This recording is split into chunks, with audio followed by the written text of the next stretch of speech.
For today's video, gagawa tayo ng mango sago. Tara!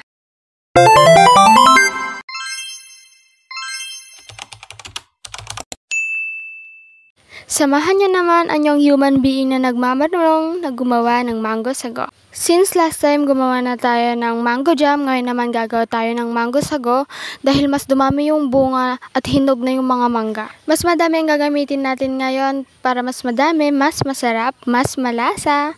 Hugasan lang nga natin to ng mabuti para matanggal yung bakterya at mga dumi nito. Pagkatapos nga hugasan ng mabuti ang mangga ay isunod nating iluto yung sago. Kapag naluto na ang sago, gawin naman natin ang mangga. Dapat pinong-pino ito kaya gumamit na ako ng ganito. Hindi ko alam ang tawag dito pero sobrang nakatulong talaga siya at pinong-pino yung gawa niya.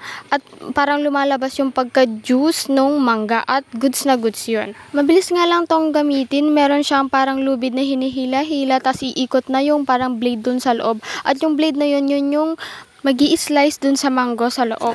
Sobrang nakaka-satisfy ang gumamit nito at sobrang laki talaga nung tulong niya at napabilis din yung gawain ko.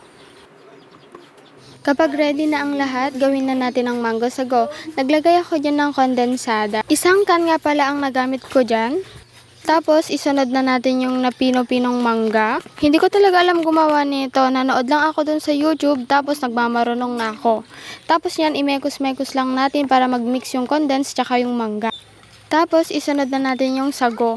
Nga pala, dapat lutuin natin ng mabuti yung sago kasi yung sago ko dyan medyo matigas pa. Since nagmamarunong nga.